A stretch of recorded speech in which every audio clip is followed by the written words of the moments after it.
coming. So, first of all, I'm Sylvain Pelissier. I'm a security researcher at Kudelski Security. Most of my work is on applied cryptography project. I used to do hardware attacks in the past, and sometimes I do last-minute talks like today. And I will let Nicolas present himself. So I'm Nicolas Oberli. I do embedded system security evaluations as a day job, hardware attacks in the evening, so it's basically the same but cheaper. I also co-organize BlackAlps, so I really enjoy to see all the people here. Thank you very much for being here. I also work on open source projects related to hardware attacks like Hydrabus, and as he said, I'm also the last minute speaker here. So, we started this project a long time ago now. A friend of mine got really excited with a new microcontroller with a lot of high-speed interfaces, debugging interface. It was a RISC-V MCU, etc., etc. But the thing that really interested me was this part here with the encryption, and it says AES. We know everybody knows this, but SM4 and this, I had absolutely no idea. So what I did first is Google for it, of course. And Wikipedia tells us that it's a block cipher used in the Chinese national standard, blah, blah, blah, blah, blah. So it's an encryption algorithm that I've never heard about. So I started to look for the papers that describe the algorithm, implementations in C, in Python, or something else, but couldn't find lots of published attacks and tools. So unfortunately for me, I'm not that good at math, neither at crypto. So I looked at the C implementation to understand exactly what happens. And unfortunately, all the papers about the attacks on this algorithm look like Chinese to me, but literally because most of them are written in Chinese, directly in Chinese. So in order to get further information about this, I needed a crypto guy, so that's why I asked Sylvain to help me on this project. So I didn't know that block cipher before, but I had a look. So I figured out that, yeah, it's a standard by People's Republic of China. Hopefully there is a draft available, IETF draft available in English, so it's very helpful to understand the algorithm. So basically it takes a key of 128 bits. The encryption is composed of 32 rounds, and most of the operation inside the round are 32 bits, done on 32 bits word. And we figure out that it's indeed interesting to study this algorithm because it's more and more deployed in practice. In fact, now in ARM, since version 8.4, there is a hardware instruction to perform this encryption, even as well for RISC-V cryptography extension. And more in system on chip, we have hardware accelerators, like the one Nicolas showed before. And it happened that sometimes it's even mandatory to have this algorithm if you want to deploy your project in China. So now the algorithm itself, so like AES, it uses a key schedule, which is invertible, to produce 36 round keys. It's computed from some constant, CK and FK. The first round keys are XOR with the constant FK. We don't know why, but just because. And then it produces the other round keys. And like for AES, there is a relation between each the round keys, so it's possible to identify them in memory if there is a key schedule. I will come back to that later. So the key schedule is quite simple. It's a phase-tail network. So all the capital cases later are 32 bits word. And so at each round, we produce only one new round key here. The other one are shifted on the left. Then a round for SM4. So the algorithm works on a 128-bit state. The first state is a plain text itself. and it will work on this state. The only difference between encryption and decryption is the order of the round keys, how they are used. And one round is it's similar to the key schedule, only the T function is a bit different here. I will go into the detail after. And we have the state X, which are input here, and the round key we have generated with the key schedule before. And again, we produce only 32 bits, one word of state at each round. So now this is the T function. So now lowercase letter are byte, not word anymore. So each byte is XOR with the round key byte. Then it goes to the Sbox and then to the L function, and we have the output. So the L function is basically used for diffusion, to diffuse bits among the full word. And the Sbox are 8-bit input and 8-bit output. And the construction is similar to AES. It's based on affine transformation and inverse. And one thing to have in mind, which is not really important, but the output of the block cipher at the end is reverse. So the ciphertext is the reverse of the states. So it does not change anything to attacks, but it can make you lose a lot of time in practice when you debug your attack. So the first thing we've implemented during this project is a Yara rule to identify in a firmware if there is SM4. So we are searching for the constant Fk and Ck, which are hard-coded usually in software, also for the Sboxes. And it can help you to identify in a firmware if you have a SM4 implementation or not. Then, as I explained, the key schedule, there is a relation between all the round keys. So we've implemented the research for key schedule in Radar 2. So it was already existing for AES, and we have just added the support for SM4. So if you have a memory dump of and you think there is a key schedule of SM4, you can just use this command to search, and it will output the round keys. So now for hardware attack, basically there is two possible approaches, so side channel analysis and fault analysis. And we were two, so we split the work like that. We started to study the software implementation because usually it's easier to apply hardware attack on that. And then we moved to hardware implementation. So for the first part, it was Nicolas' part, so I will let him speak about that.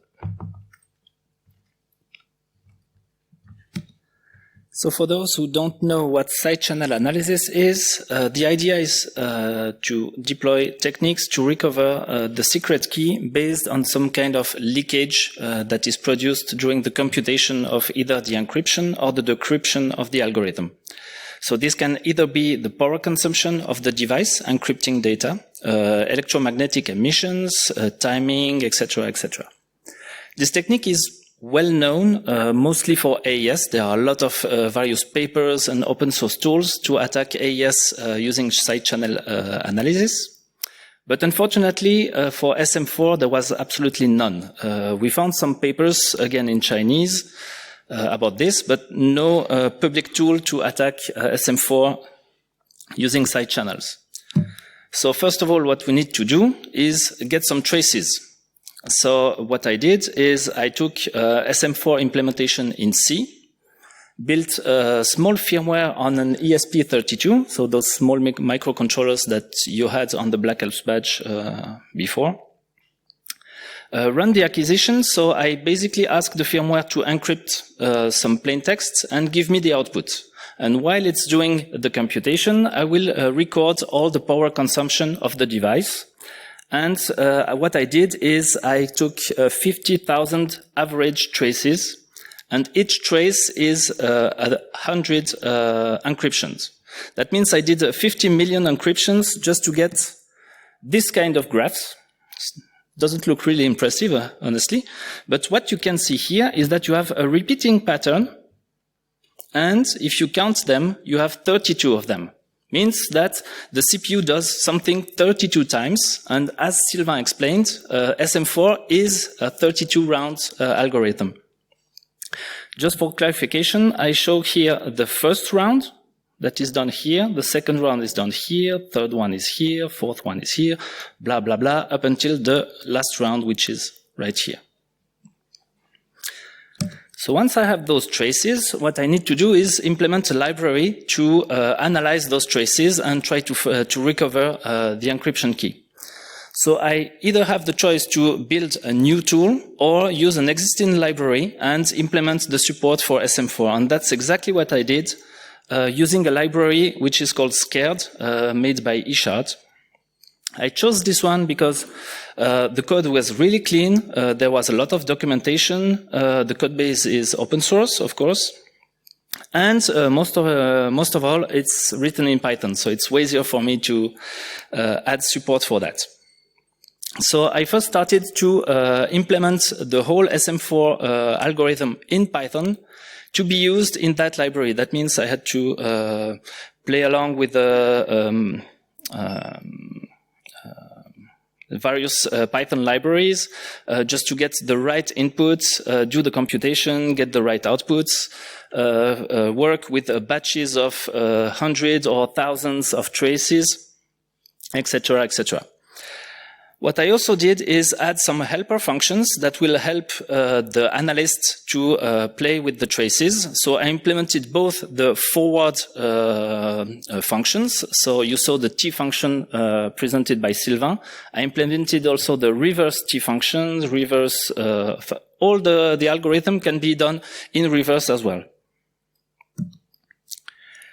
Then, once I have this algorithm, what I need to do is create what we call selection functions. That means a function that can tell you, okay, so if the key is a specific value, then during the computation, it will use that much power, more or less. And this will be used to calculate the estimated consumption for all the possible key candidates. And this will then be applied during the attack to see if there was one match during the computation to find the correct key. So pretty much like AES, what I did is I took the output of the Sbox, so the value that is computed right here. It's a good candidate because we know the input, because it's the plain text that we provided to the firmware. And we can compute the estimated value of the output here based on key candidates that we can select. So we will calculate the output value if the key is 0, if the key is 1, 2, 3, etc., for the whole, all the possible values of this key byte. Then do the same for this key byte, do the same for this key byte, do the same for this one. Well, that's a huge table in the end. And then this will be provided directly to the Scared library, which does all the computation for you in the end to try to find if there was one match in the trace that matches one of your key candidates. So the helper function takes the plain text input and provides you with 4 different byte values that could be the guess. And if you do the small code that is here, so what I did is I use the Scared library, tell it to use my selection function that I did, so calculate the output of the Sbox, and then try to find in the whole traces if for one key candidate there is a correlation value that is higher than the average. And if you look at the output here, for the whole traces, my correlation value is quite low here, but at some point, you just have one huge spike. There's only one value that rises above the rest. And fortunately for me, this is the correct key byte that is used for the computation. So that way, I was able to recover at least 1 byte of the round key for the first round. It's already good. I did the same for the 4 other key bytes, and was able to recover 1 round key of the SM4 algorithm. Unfortunately, for the SM4 algorithm, to recover the master key, you need 4 consecutive round keys. That means that my attack for the first round key needs to be done again, but for the next round. As Sylvain mentioned, the next round is calculated based on the first key. So I need to do exactly the same here, but I just need to add one particular line that I implemented in the library, just to say that with the plain text I have, now that I know the first round key, K1 here, I just need to forward one round. So the library will calculate the next words for the round, and then we'll do the exact same attack. So calculate the potential keys for the Sbox output for the second round. And if we do that again, you will see pretty much the same kind of spikes, but for the next round. That means that doing this attack 4 times, you will get the second round key. Then you have to do the same again for the third round, then the fourth round. And if you have all 4 rounds, what you can do then is revert the key schedule and then get back the master key, which is shown here. I also did the same because the algorithm is exactly the same for all the rounds. That means that you can do the same if you know the output of the algorithm. You can do the same attack but in reverse based on the output and try to find the input of the Sbox and do the same but for the last round instead of the first ones. One thing that I had a lot of trouble, I spent like literally one night to find this error. Sylvain told you that the output is revert, right? So for the whole night, I tried to find correlation on the algorithm and couldn't find any correct correlation until I added this simple flip call, which basically does the invert of the output, which is in the norm, but I forgot about this and lost one night on this. So I can show you a small demo of that. Oh, that's not this one. It's here. So hopefully you will see the traces here. So now I will load my library. Do the first attack on the first round of the algorithm. What I did is just to be a bit faster, I don't do the attack on the whole trace, but only on the first slice. So only on those points, which already takes a lot of time. But if I run this and graph the output,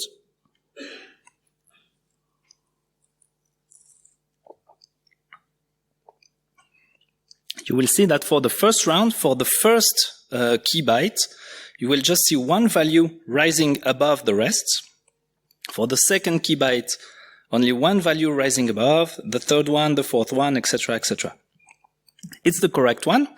And we can do the same for the second Sbox. So again, I'm using the value I found for the first round, apply on the next round. So I take the input, calculate the first round output, then do the same attack for the second round, and again, it will show me just one value rising above the rest for all the key bytes. And of course it works for the others, otherwise I wouldn't do the demo. We see the same for the third one. For the fourth one.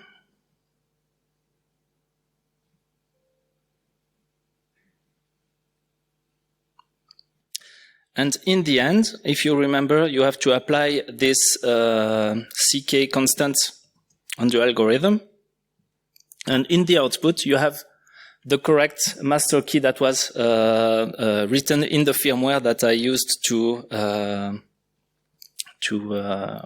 encrypt the data.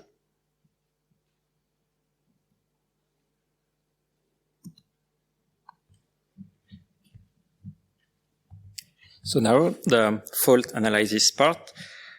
So basically, fault analysis is another way of attacking hardware. So by injecting fault during the encryption or decryption and analyzing the resulting fault to deduce the master key. Hopefully for me, some previous papers were published on fault attack against SM4.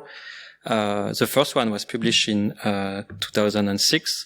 The paper is in English, but this attack is really the building block for all further attack, which were written in English for some of them, so it was explained again in those papers. All the papers have a performance section explaining how good is the attack, but no one released the code. So it was really painful to reproduce the results. But I could figure out one implementation on GitHub implementing this attack. So I started from this point. So the attack is really interesting and quite simple. The idea is to inject a byte fault here, for example, and see if we do that at the last round, we'll directly observe this fault at the output in the ciphertext. And this fault will also corrupt the input of the T function, meaning that we will corrupt the full output word, and we will observe the fault also in the ciphertext. This is really interesting in practice because you can observe this fault when you're injecting fault at random during encryption. Some of the ciphertext will have a nice property. If you XOR the correct ciphertext without any fault and the faulted ciphertext, you will observe this nice pattern. So 1 byte fault, as I explained, and a full word faulted. Sometimes you have only 1 byte faulted. It's when you have injected fault here. You won't corrupt the input of the T function, so it's not directly useful.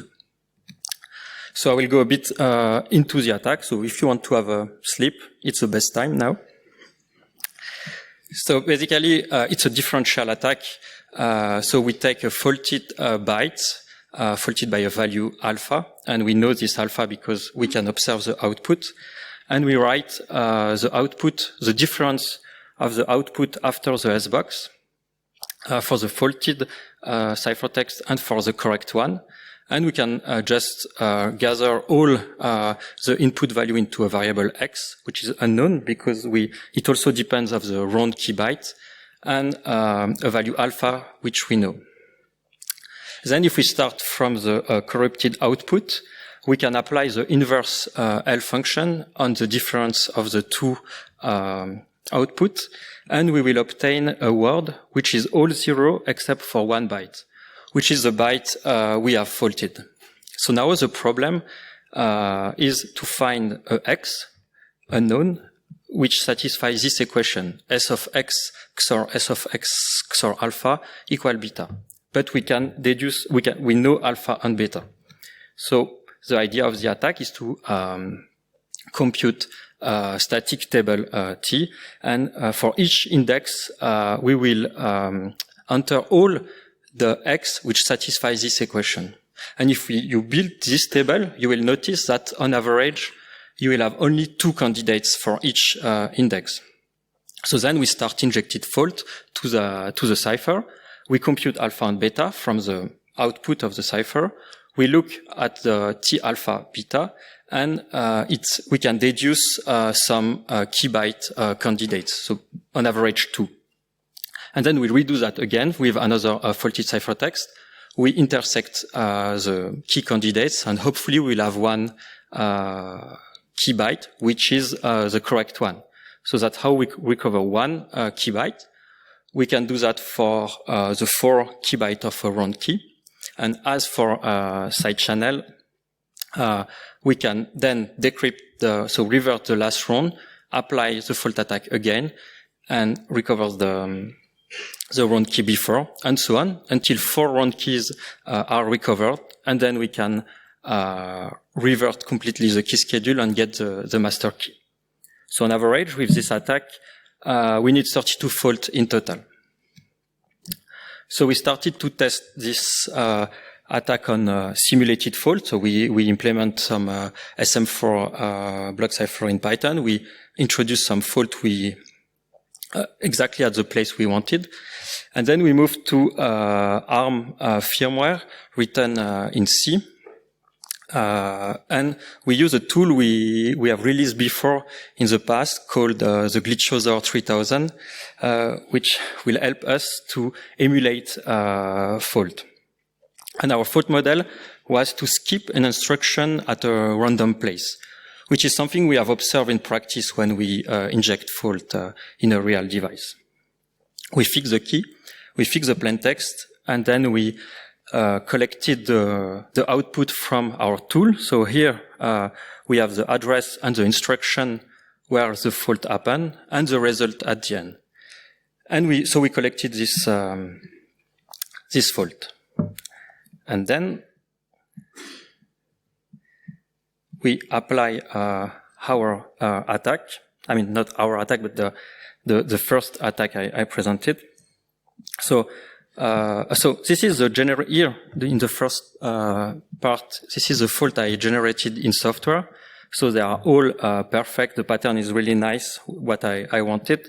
And if I apply the first attack, I see that I'm able to recover a round key byte for each 2 faulted ciphertext. At the end, I have the full round key recovered. And then the attack tried to decrypt the round and apply it again. Unfortunately, here I don't have a nice fault, so it stopped. But if I would have enough fault, it would have been recovered the full key. Then I moved to my ARM firmware.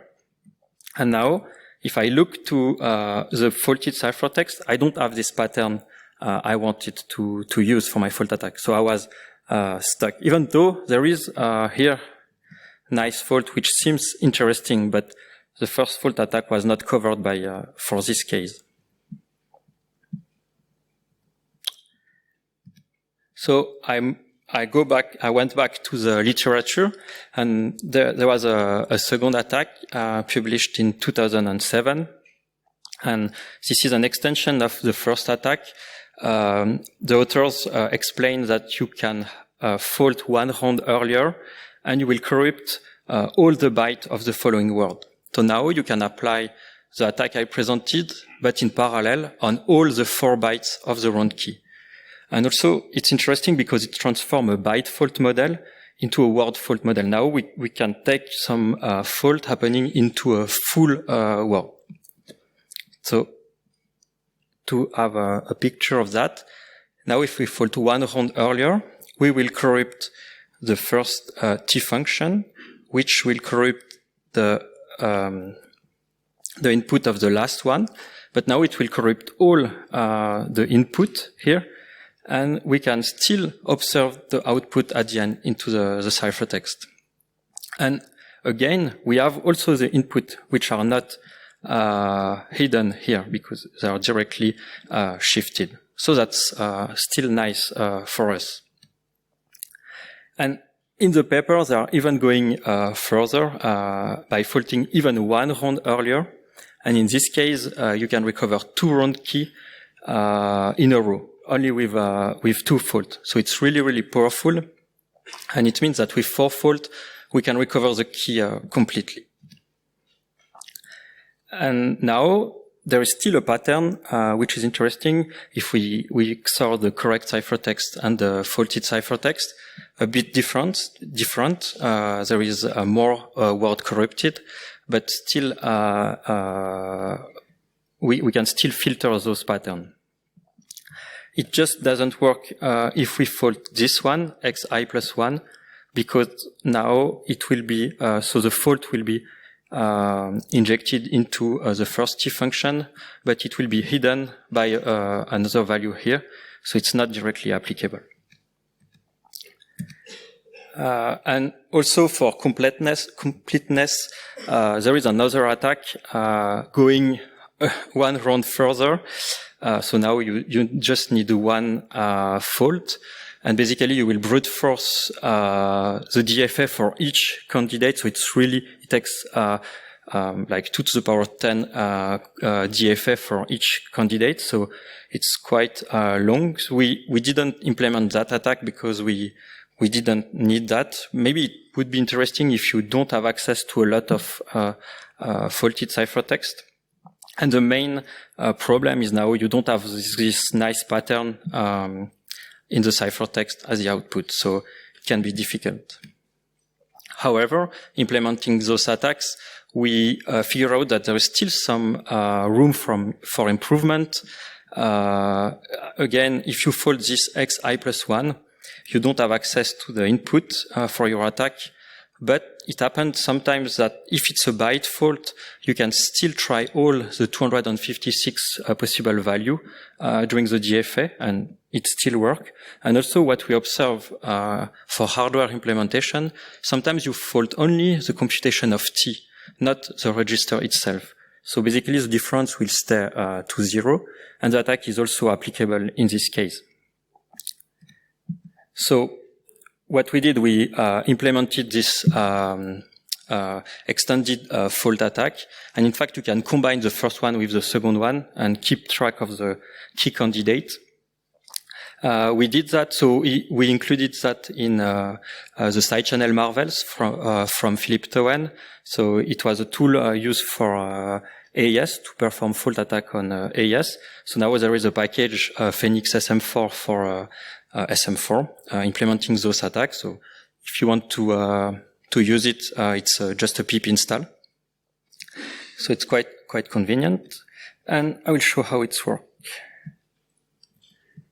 So now with the fault I had before here, I can apply my attack. And as you see, for some round, the full round key is recovered at each step. So it's going really fast. Then round is decrypted. Then the next round key is recovered and again and again. And at the end, we have 4 round key, so we can recover the master key. So it's working quite good for this kind of fault. So we were happy with that.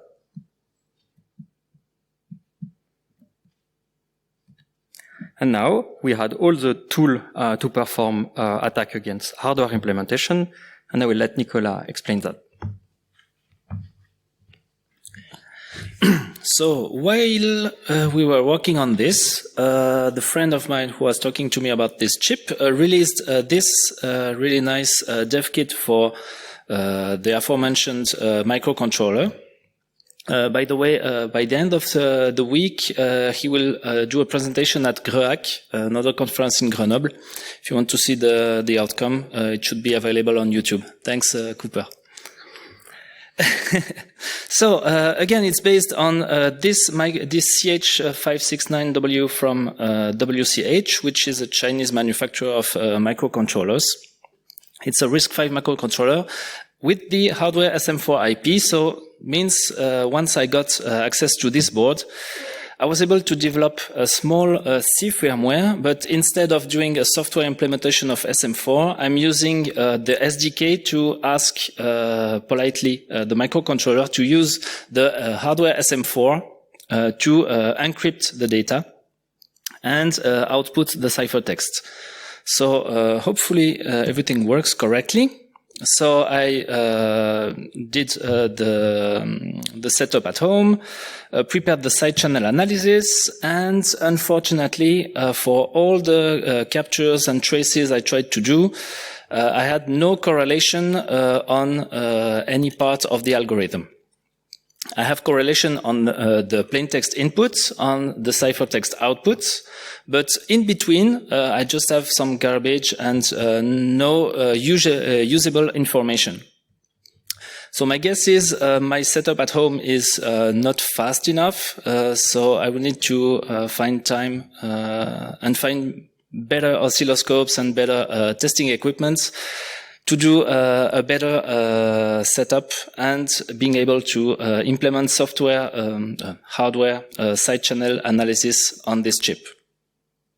But for the fault injection, here I was able to do the same setup, so the same firmware doing the encryption, etc. But this time I used the chip shouter from New AE, which is an electromagnetic fault injection tool.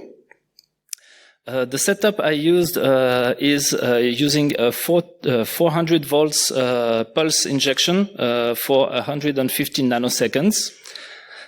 I used the stock clockwise coil if you want to try this at home.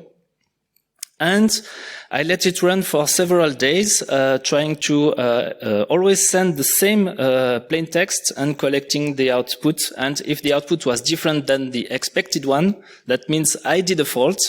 and I collected everything in the trace. And then, once I have enough of faulted ciphers, I gave it to Sylvain, and hopefully he was able to do something with it. Yeah, one thing you didn't mention is that the chip was, the package was not removed and not touched at all. It was just fault injection above the package. So we collected 1,400 fault, 283 of them were unique. And we apply the same tool I presented before, and ta-da, the master key was found. So it shows that this hardware implementation of SM4 is not secure against cheap fault injection, because you are able to recover the key used for during encryption. So to sum up, we've presented SM4, which is another block cipher, but we think it's interesting to study this block cipher because it will be more and more deployed thanks to standardization. We've released all the tools we use during this project. So the key schedule finder, the Yara rules, the power analysis library will be included into Scared soon, and the fault analysis part is already included in the side channel Marvels. And if you think this talk was useless, it's easy to prevent that in the future. If you have new attack, just publish your code, and it will be simpler for everybody. Thank you, and if you have any question, we are here.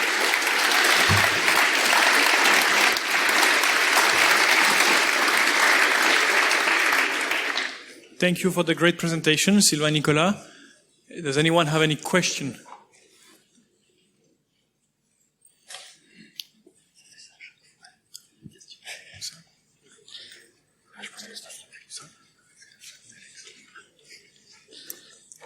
Thank you for the presentation. Out of curiosity, given that this is a Chinese encryption algorithm, do they use a standard mode of operation, or they use a Chinese mode of operation? How it is written for TLS, it's standard, like CBC, if I remember well. So nothing strange I've seen. Even in the hardware, I think it's ECB and CBC.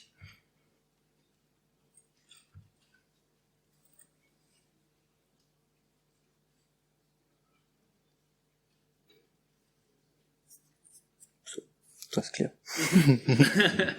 Hopefully. Thank you. There is May I still inject a question? Looking at the key schedule, do you think there was a ulterior motive on how it is built in the first place? Like that it is easier to attack than it could be? Or do you have no opinion about the strength of the algorithm? I don't really know. It was studied a lot in terms of cryptanalysis. I mean, it came from the government directly, without any public, like AES, it was a public competition. So, but it's resisted for a long time. So I think it's okay.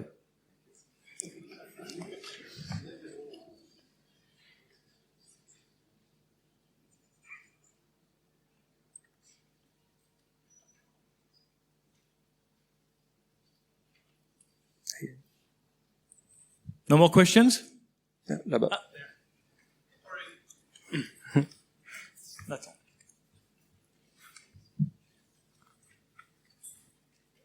Knowing RISC-V, a lot of the FOADL is open source and can also be looked at. Have you looked at the hardware implementation, if it could be hardened against some of your attacks? Not really. Honestly, this was the first time we've seen a hardware implementation of SM4. It happened to be on a RISC-V chip, but that was the only one that was available at the time.